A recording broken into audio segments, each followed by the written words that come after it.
Members of Congress, I now have the high privilege and distinct honor of presenting to you His Excellency Benjamin Netanyahu, Prime Minister of Israel.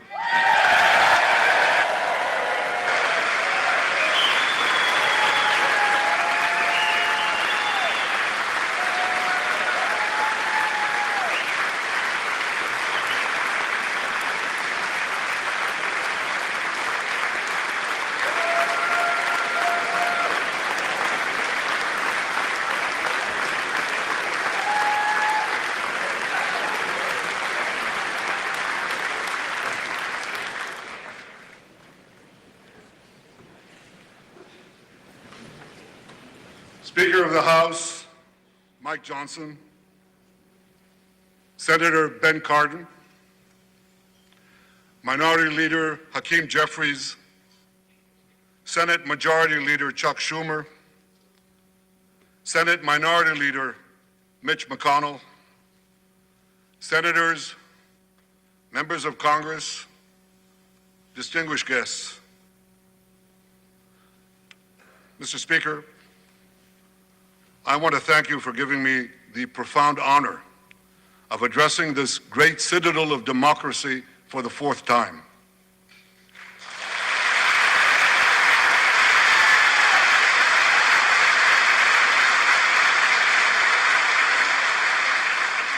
We meet today at a crossroads of history. Our world is in upheaval. In the Middle East, Iran's axis of terror confronts America, Israel, and our Arab friends. This is not a clash of civilizations. It's a clash between barbarism and civilization.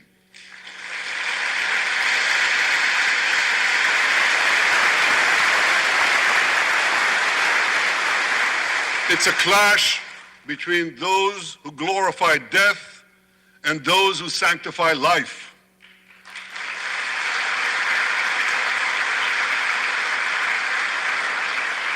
For the forces of civilization to triumph, America and Israel must stand together.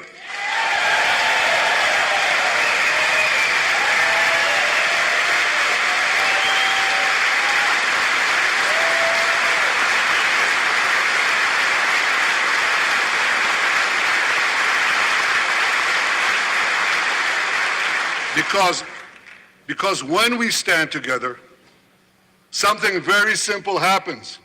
We win, they lose.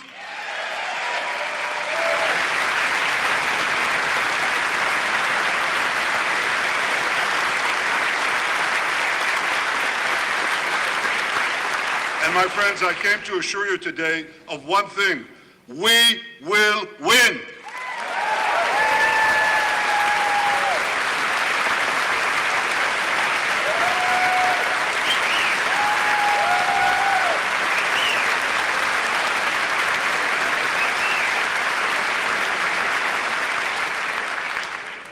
Ladies and gentlemen, like December 7th, 1941, and September 11th, 2001, October 7th is a day that will forever live in infamy.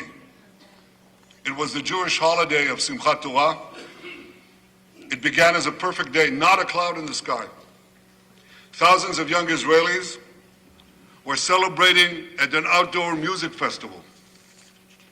And suddenly, at 6:29 a.m., as children were still sleeping soundly in their beds in the towns and kibbutzim next to Gaza, suddenly heaven turned into hell. 3,000 Hamas terrorists stormed into Israel. They butchered 1,200 people from 41 countries, including 39 Americans. Proportionately, compared to our population size, that's like 20 9/11s in one day.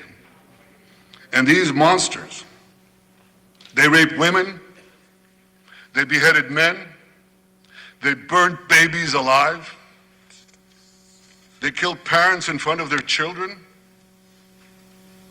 and children in front of their parents. They dragged 255 people, both living and dead, into the dark dungeons of Gaza. Israel has already brought home 135 of these hostages, including 7 who were freed in daring rescue operations.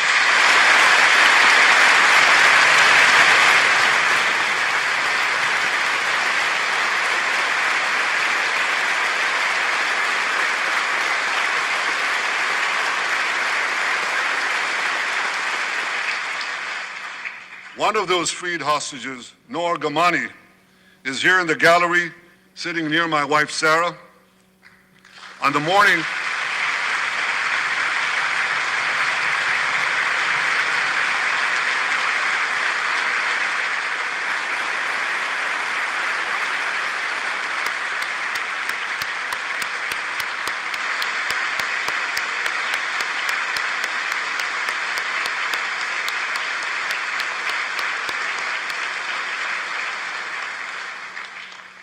morning of October 7th, the entire world saw Noah's look of desperation as she was violently abducted to Gaza on the back of a motorcycle.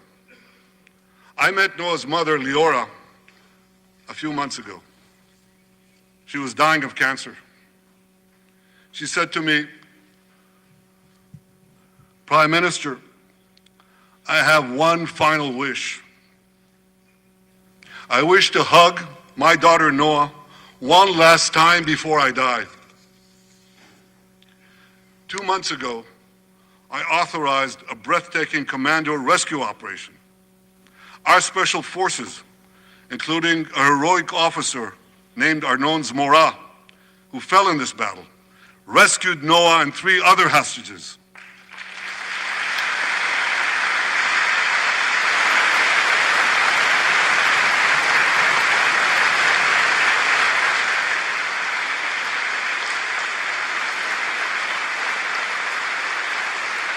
Noah, I think it's one of the most moving things. When Noah was reunited with her mother, Leora, and her mother's last wish came true. Noah, we're so thrilled to have you with us today. Thank you.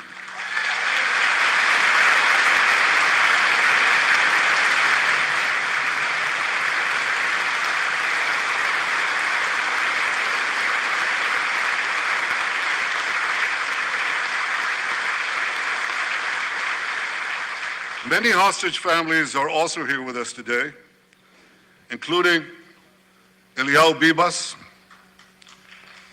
Eliyahu Bibas is the grandfather of those 2 beautiful red-headed boys, the Bibas boys, toddlers. And they were taken hostage with their mother and Eliyahu's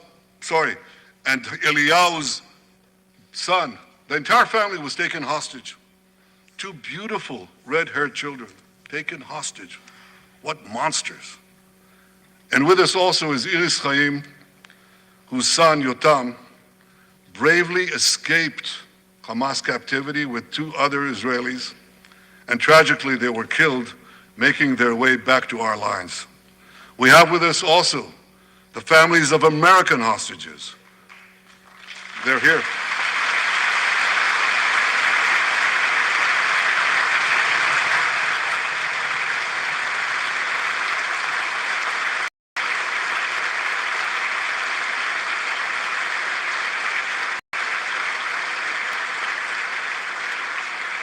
The pain these families have endured is beyond words. I met with them again yesterday, and I promised them this: I will not rest until all their loved ones are home. All of them.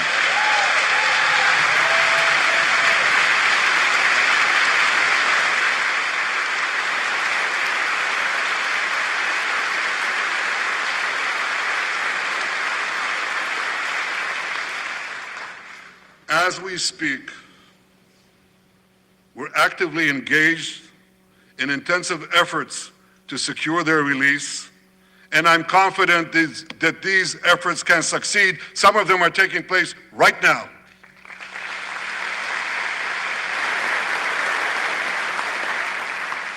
I want to thank President Biden for his tireless efforts on behalf of the hostages and for his efforts to the hostage families as well.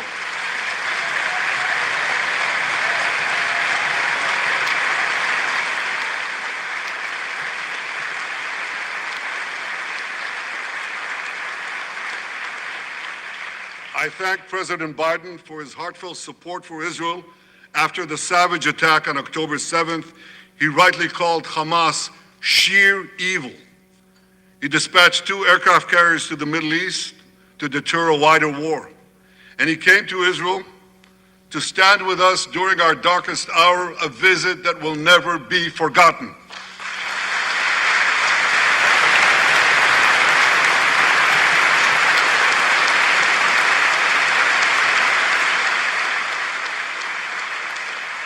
President Biden and I have known each other for over 40 years. I want to thank him for half a century of friendship to Israel and for being, as he says, a proud Zionist. Actually, he says, a proud Irish-American Zionist.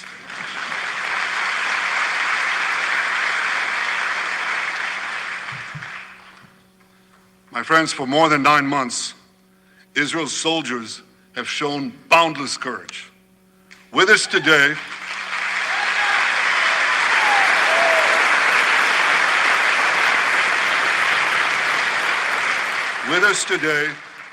is Lieutenant Avichai Reuven.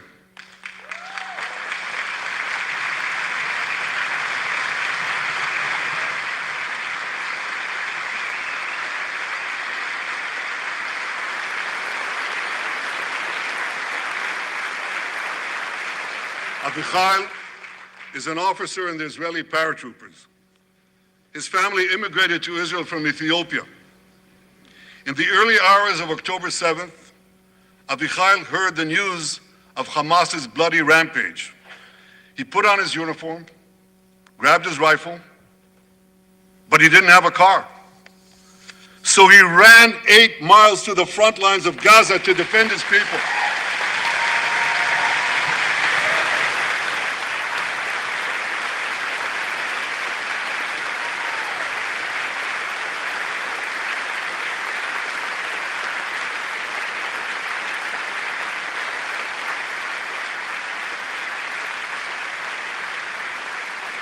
You heard that right.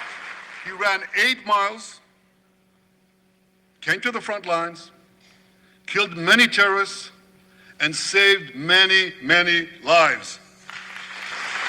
Avichai, we all honor your remarkable heroism. Another Israeli is with us here today, and he's stand up right next to Avichai. This is Master Sergeant Ashraf al-Bakhiri.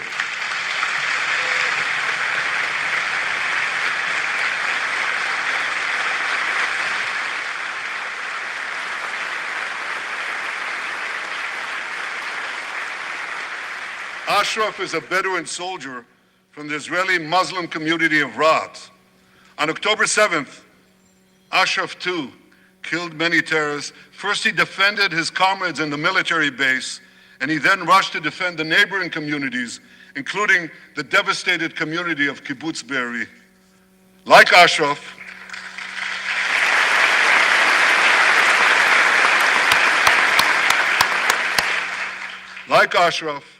the Muslim soldiers of the IDF fought alongside their Jewish, Druze, Christian, and other comrades in arms with tremendous bravery.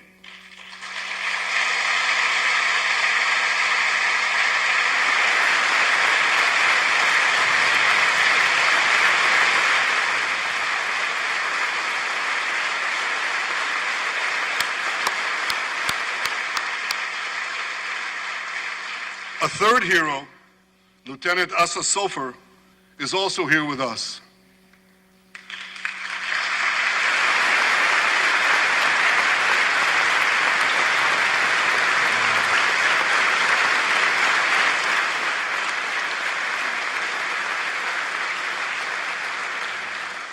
Asa fought as an officer in the Tank Corps, and he was wounded in battle. He was wounded in battle while protecting his fellow soldiers from a grenade. He lost his right arm and the vision in his left eye.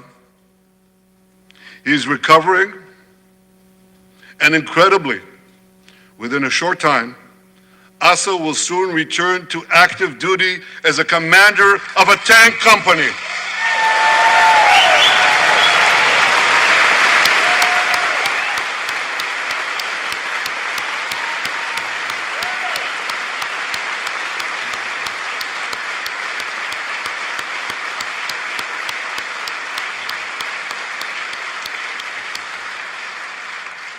I just learned there is a fourth hero here, Lieutenant Jonathan Ben Chamo, who lost a leg in Gaza and continued to fight.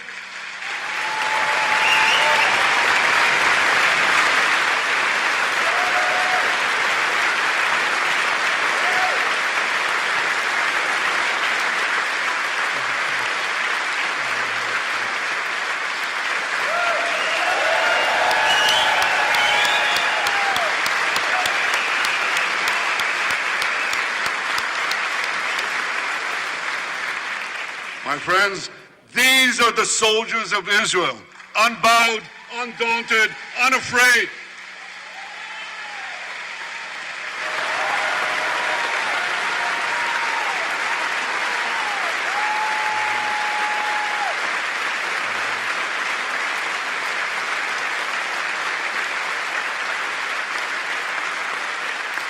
As the Bible says, Am kelavi yakum. They shall rise like lions. They have risen like lions. The lions of Judah, the lions of Israel.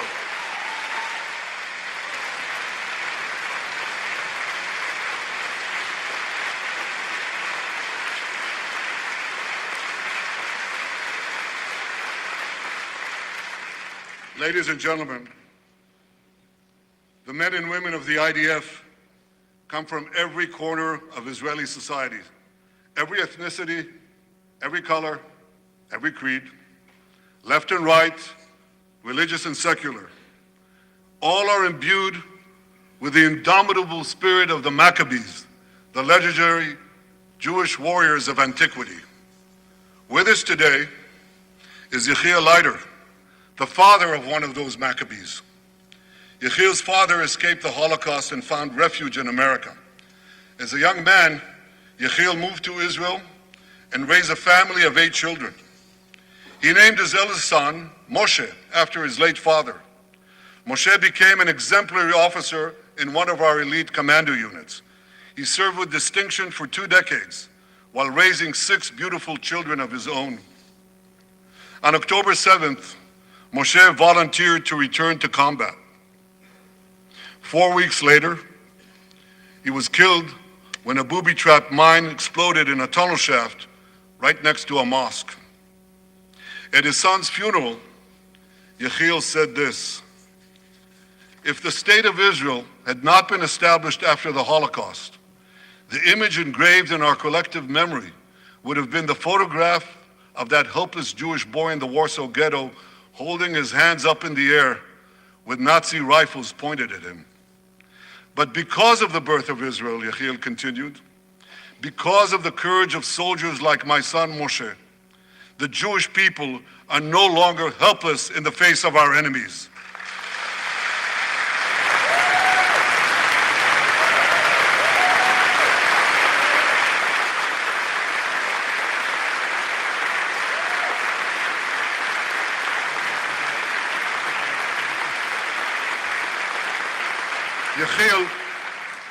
Yechiel, please rise so we can honor your son's sacrifice. And I pledge to you and to all the bereaved families of Israel, some of whom are in this hall today, the sacrifice of your loved ones will not be in vain.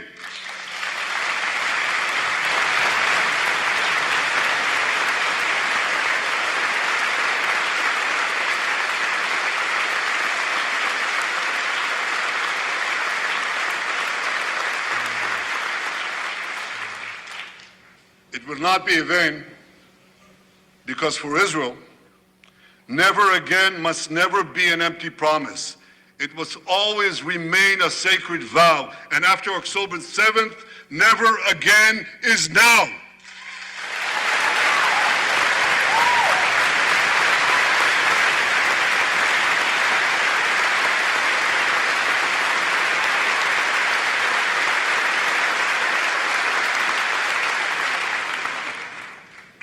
My friends, defeating our brutal enemies requires both courage and clarity.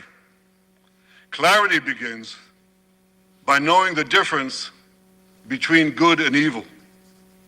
Yet incredibly, many anti-Israel protesters, many choose to stand with evil. They stand with Hamas. They stand with rapists and murderers. They stand with people who came into the kibbutzim, into a home. The parents hid the children, the two babies in the attic, in a secret attic. They murdered the families, the parents. They found the secret latch to the hidden attic, and then they murder the babies. These protesters stand with them. They should be ashamed of themselves.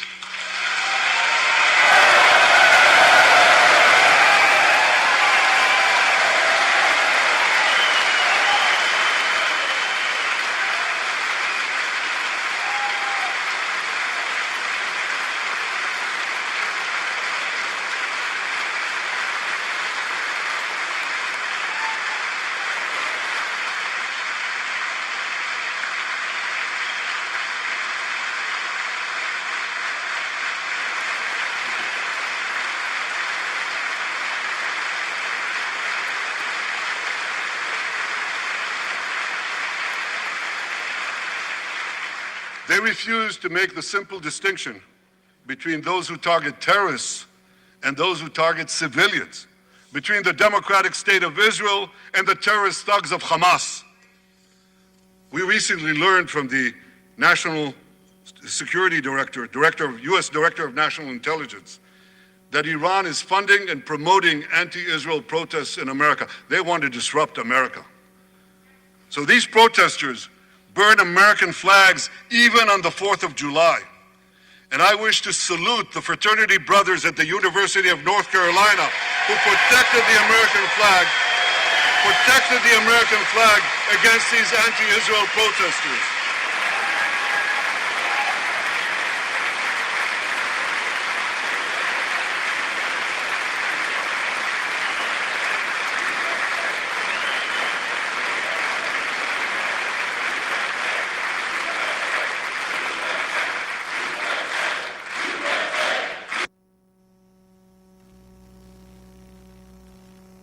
Irán está financiando las manifestaciones anti-israelíes manifestantes.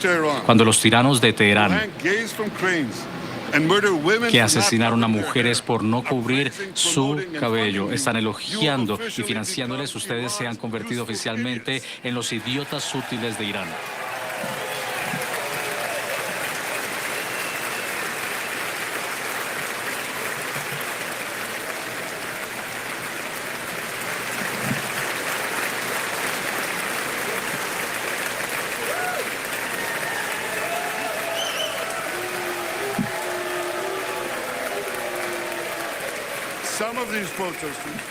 Algunos de estos manifestantes, es maravilloso, absolutamente. Algunos de ellos sostienen letreros proclamando gays por Gaza. También podrían sostener carteles que digan pollos para KFC. Estos manifestantes cantan desde el río hasta el mar, pero muchos no tienen ni idea de qué río, de qué mar están hablando. No solamente están mal en geografía, sino también en historia. Llaman a Israel un estado colonial, sin saber que la tierra de Israel era de Abraham, Isaac, Jeremías, David.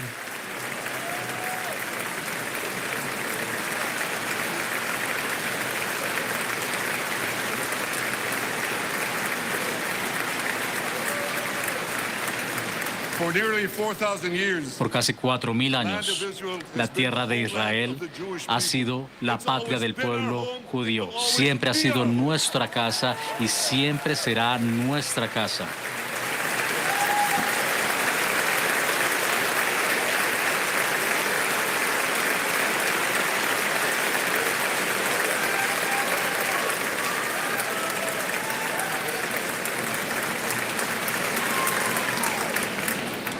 It's not only the campus protesters, No solamente son los it's manifestantes also the people who run those campuses. de los campus, sino la gente que administra esos campus.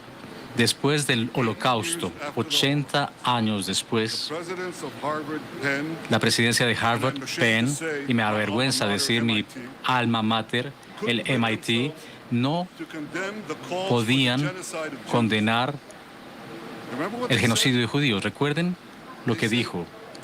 It depends Dijeron, on the depende context. del contexto. Well, let me give these Bueno, fellow déjenme academics a little context. Darle un contexto a estos desacreditados académicos. Anti-Semitism El is antisemitismo the world's oldest hatred. For es centuries, the massacre of Jews el was odio always más antiguo. preceded Por by wild siglos, accusations. el antisemitismo fue precedido por salvajes acusaciones, desde envenenamiento, diseminar plagas, utilizar la sangre de niños asesinados.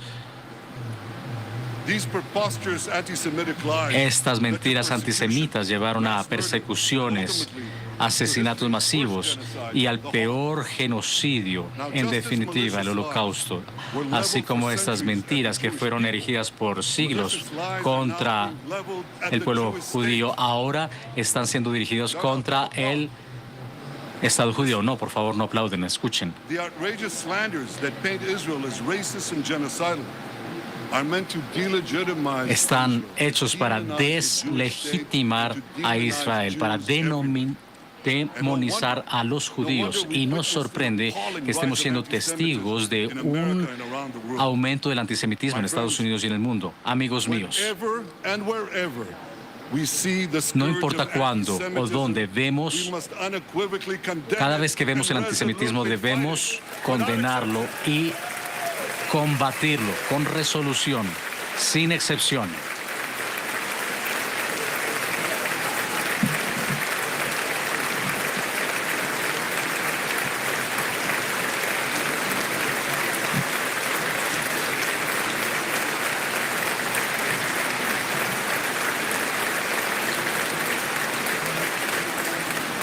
And don't be fooled.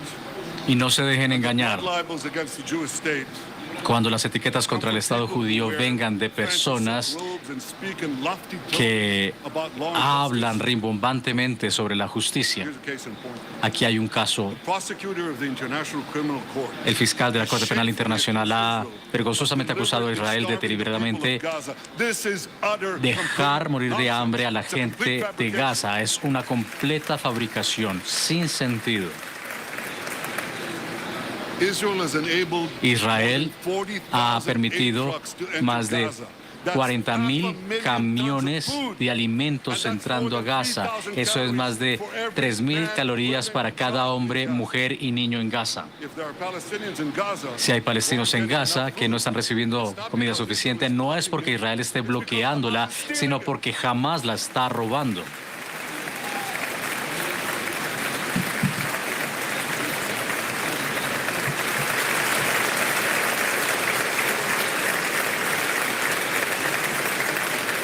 So much for that lie, but here's another. Eso en cuanto a esa mentira, pero aquí hay otra.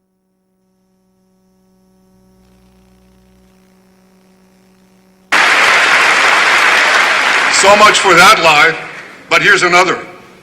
The ICC prosecutor accuses Israel of deliberately targeting civilians. What in God's green earth is he talking about? The IDF has dropped millions of flyers, sent millions of text messages, made hundreds of thousands of phone calls to get Palestinian civilians out of harm's way.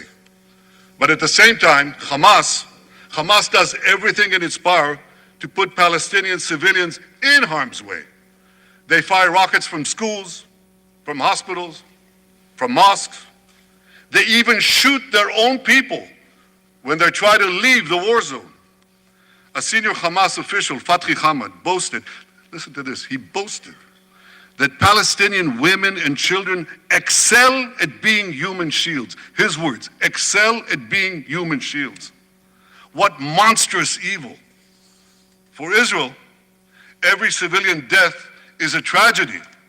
For Hamas, it's a strategy. They actually want Palestinian civilians to die.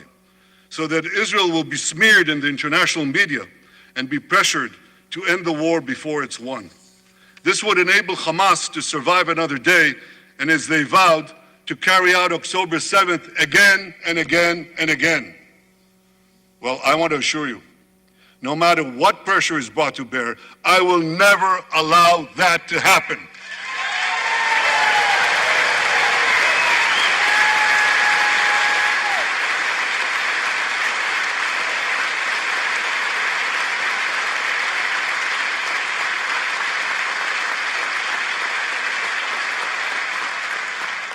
The vast majority of Americans have not fallen for this Hamas propaganda.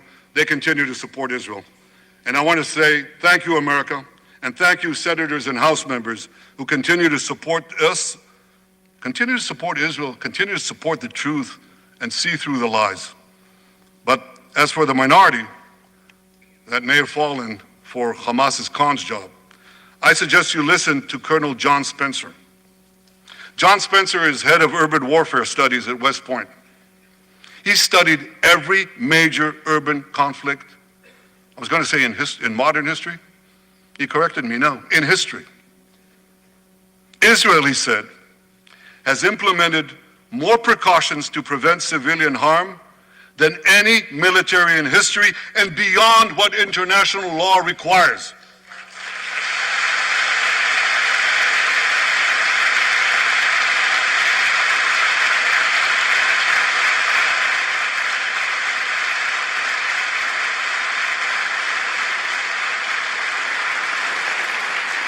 That's why, despite all the lies you've heard, the war in Gaza has one of the lowest ratios of combatants to non-combatants casualties in the history of urban warfare. And you want to know where it's lowest in Gaza? It's lowest in Rafah. In Rafah. Remember what so many people said? If Israel goes into Rafah, there'll be thousands, maybe even tens of thousands of civilians killed. Well, last week, I went into Rafah. I visited our troops as they finished fighting Hamas's remaining terrorist battalions. I asked the commander there, how many terrorists did you take out in Rafah? He gave me an exact number, 1,203. I asked him, how many civilians were killed? He said, Prime Minister, practically none, with the exception of a single incident where shrapnel from a bomb hit a Hamas weapons depot and unintentionally killed 24 people. The answer is practically none. You want to know why? Because Israel got the civilians out of harm's way, something people said we could never do, but we did it.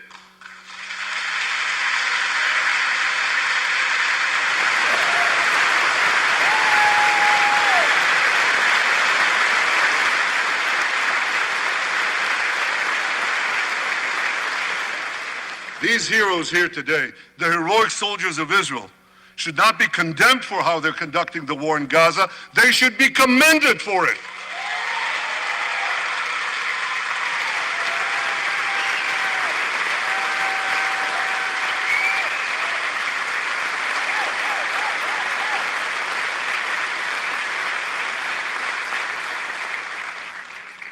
I want to thank all of you here today who forcefully opposed the false accusations of the ICC and stood up for the truth. These lies are not only libelous, they're downright dangerous. The ICC is trying to shackle Israel's hands and prevent us from defending ourselves. And if Israel's hands are tied, America is next. And I'll tell you what else is next. The ability of all democracies to fight terrorism will be imperiled. That's what's on the line. So let me assure you, the hands of the Jewish state will never be shackled. Israel will always defend itself.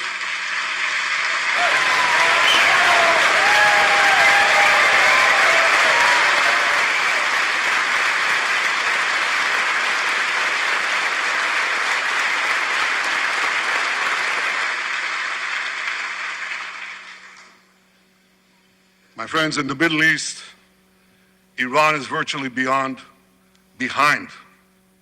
all the terrorism, all the turmoil, all the chaos, all the killing. And that should come as no surprise. When he founded the Islamic Republic, Ayatollah Khomeini pledged, "We will export our revolution to the entire world." We will export the Islamic revolution to the entire world. Now ask yourself, which country ultimately stands in the way of Iran's maniacal plans to impose radical Islam on the world? And the answer is clear. It's America, the guardian of Western civilization and the world's greatest power.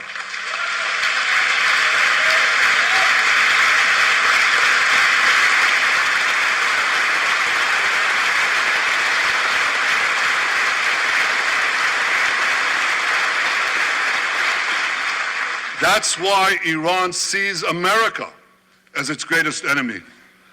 Last month, we heard a revealing comment, ostensibly about the war in Gaza, but about something else.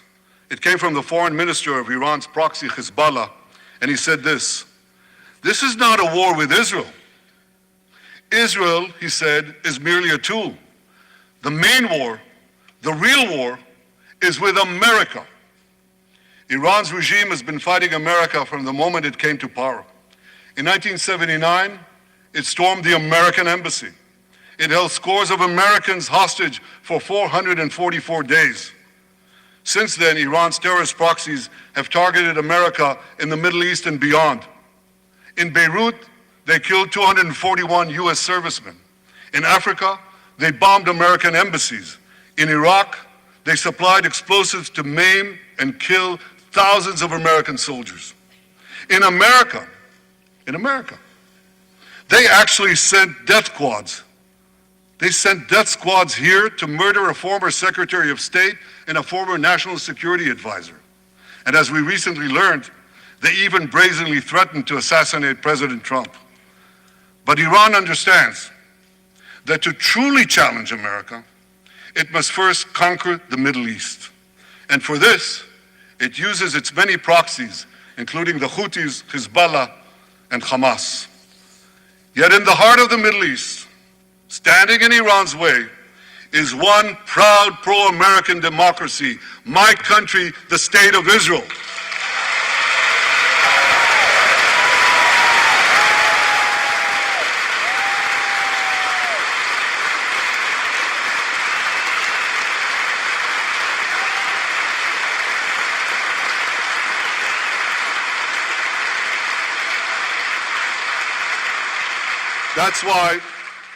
That's why the mobs in Tehran chant death to Israel before they chant death to America.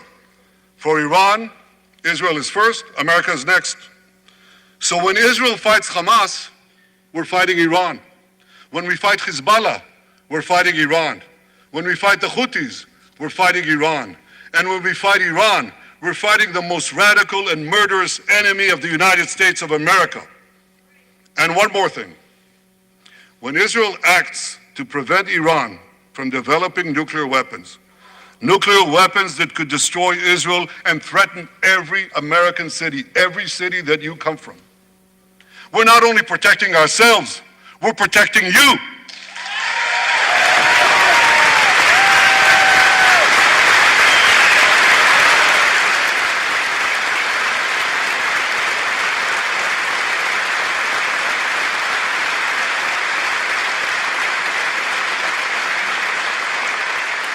My friends, if you remember one thing from the speech, remember this: our enemies are your enemies. Our fight is your fight, and our victory will be your victory.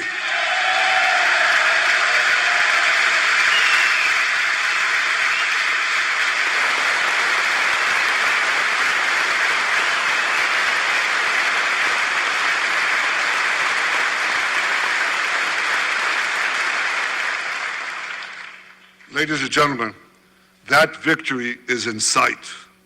Israel's defeat of Hamas will be a powerful blow to Iran's axis of terror. Another part of that axis, Hezbollah, attacked Israel on October 8th, a day after the Hamas attack. it has launched thousands of missiles and drones against us. 80,000 of our citizens in northern Israel evacuated their homes, becoming effectively refugees in their own land. We are committed to returning them home. We prefer to achieve this diplomatically, but let me be clear. Israel will do whatever it must do to restore security to our northern border and return our people safely to their homes.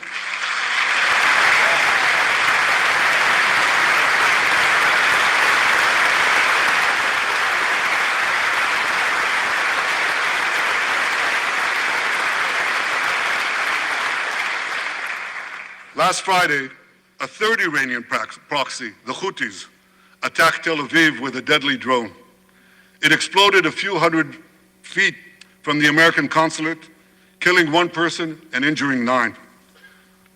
On Saturday, I authorized a swift response to that attack. All our enemies should know this. Those who attack Israel will pay a very heavy price. And as we defend ourselves,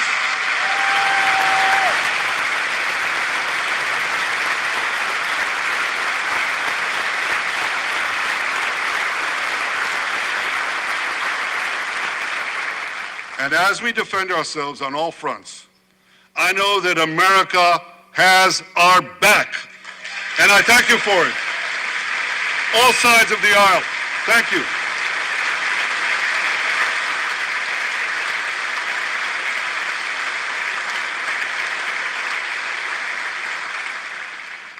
My friends, for decades, America has provided Israel with generous military assistance, and a grateful Israel has provided America with critical intelligence that saved many lives.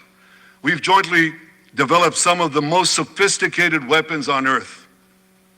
I choose my words carefully. We've jointly developed some of the most sophisticated weapons on earth that help protect both our countries.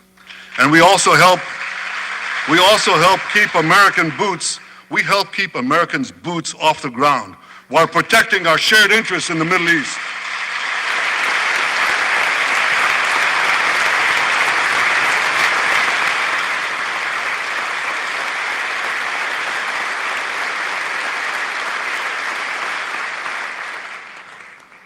I deeply appreciate America's support, including in this current war. But this is an exceptional moment. Fast-tracking U.S. military aid can dramatically expedite an end to the war in Gaza and help prevent a broader war in the Middle East. In World War II, as Britain fought on the front lines of civilization, Winston Churchill appealed to Americans with these famous words: "Give us the tools and we'll finish the job." Today, as Israel fights on the front line of civilization, I too appeal to America. Give us the tools faster and we'll finish the job faster.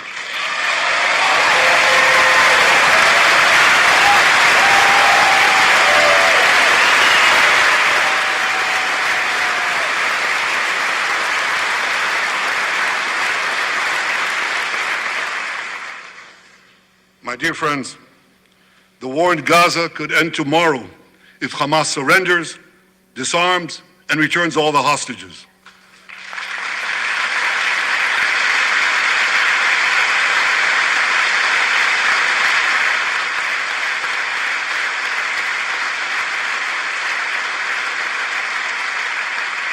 But if they don't, Israel will fight until we destroy Hamas's military capabilities, end its rule in Gaza, and bring all our hostages home.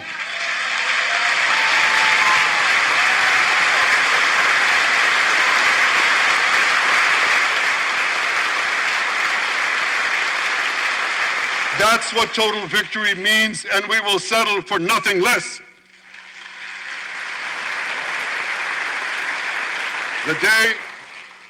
The day after we defeat Hamas, a new Gaza can emerge. My vision for that day is of a demilitarized and de-radicalized Gaza. Israel does not seek to resettle Gaza, but for the foreseeable future, we must retain overriding security control there to prevent the resurgence of terror, to ensure that Gaza never again poses a threat to Israel.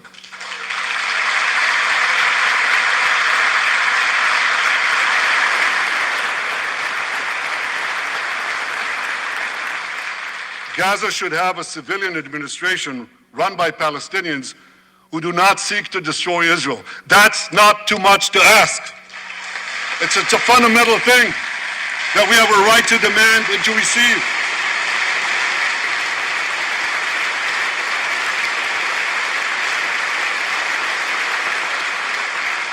A new generation of Palestinians must no longer be taught to hate Jews, but rather to live in peace with us.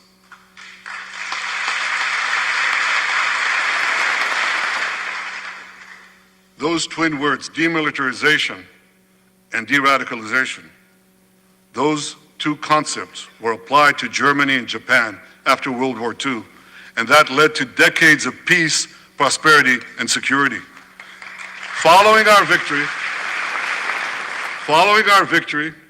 with the help of regional partners, the demilitarization and de-radicalization of Gaza can also lead to a future of security, prosperity, and peace. That's my vision for Gaza.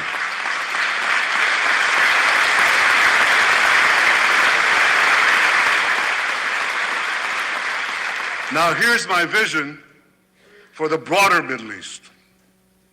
It's also shaped in part by what we saw in the aftermath of World War II. After that war, America forged a security alliance in Europe to counter the growing Soviet threat. Likewise, America and Israel today can forge a security alliance in the Middle East to counter the growing Iranian threat. All countries that are at peace with Israel and all those countries who will make peace with Israel should be invited to join this alliance. We saw a glimpse of that potential alliance on April 14th. Led by the United States, more than half a dozen nations worked alongside Israel to help neutralize hundreds of missiles and drones launched by Iran against us. Thank you, President Biden, for bringing that coalition together.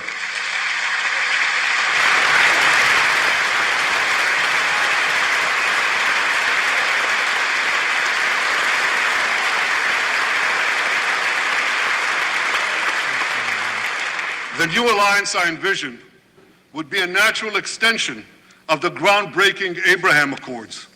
Those accords saw peace forged between Israel and 4 Arab countries, and they were supported by Republicans and Democrats alike. We could call, I have a name for this new alliance. I think we should call it the Abraham Alliance. I want to thank President Trump for his leadership in brokering the historic Abraham Accords.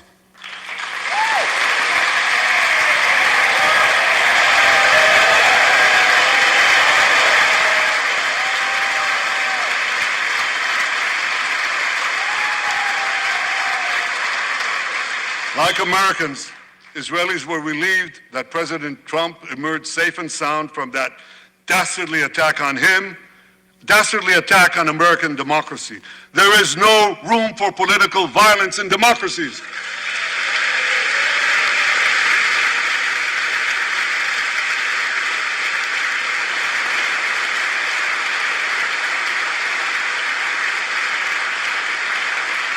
I also want to thank President Trump for all the things he did for Israel, from recognizing Israel's sovereignty over the Golan Heights, to confronting Iran's aggression, to recognizing Jerusalem as our capital and moving the American embassy there.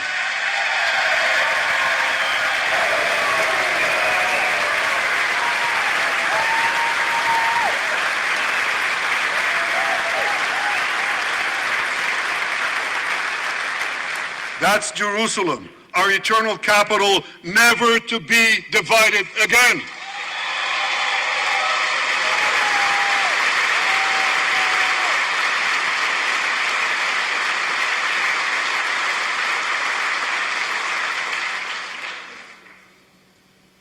My dear friends, Democrats and Republicans.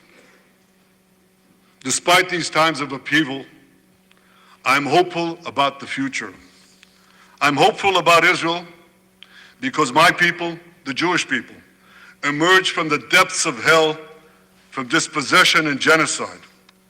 And against all odds, we restored our sovereignty in our ancient homeland. We built a powerful and vibrant democracy, a democracy that pushes the boundaries of innovation for the betterment of all humanity. I'm hopeful about America because I'm hopeful about Americans. I know how much the people of this country have sacrificed to defend freedom.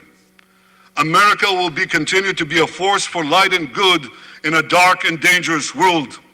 For free peoples everywhere, America remains the beacon of liberty its extraordinary founders envisioned back in 1776.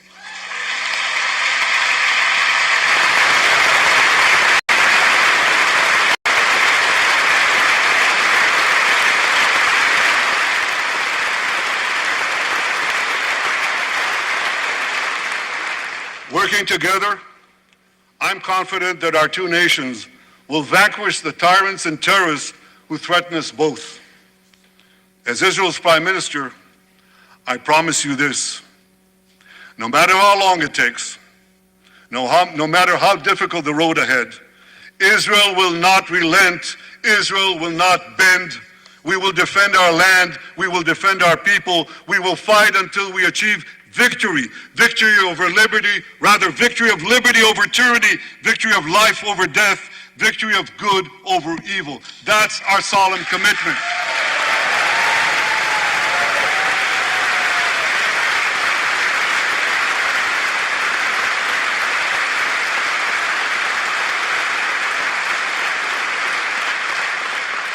And we will continue to work with the United States and our Arab partners to transform a troubled region from a backwater of repression, poverty, and war into a thriving oasis of dignity, prosperity, and peace.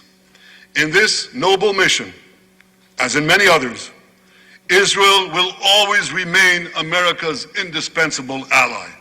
Through thick and thin,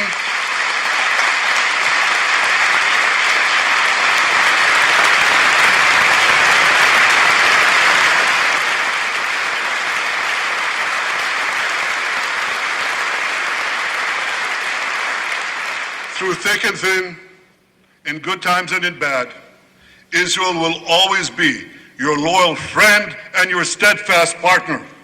On behalf of the people of Israel, I came here today to say thank you, America. Thank you for your support and solidarity. Thank you for standing in Israel, with Israel, in our hour of need. Together we shall defend our common civilization. Together we shall secure a brilliant future for both our nations.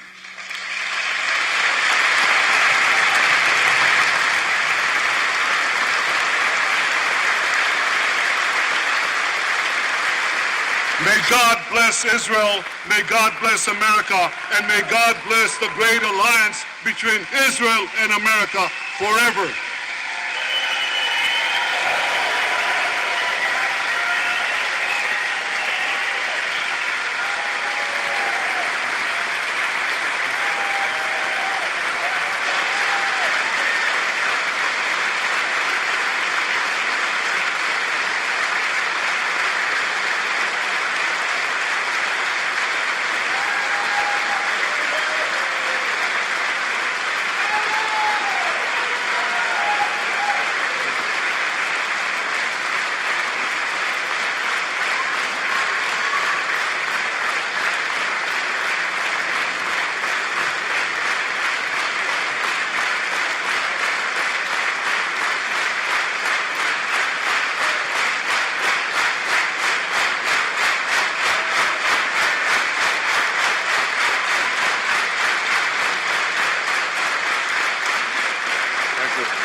purpose of the joint meeting having been completed, the chair declares the joint meeting of the two houses now dissolved. The House will continue in recess, subject to the call of the chair.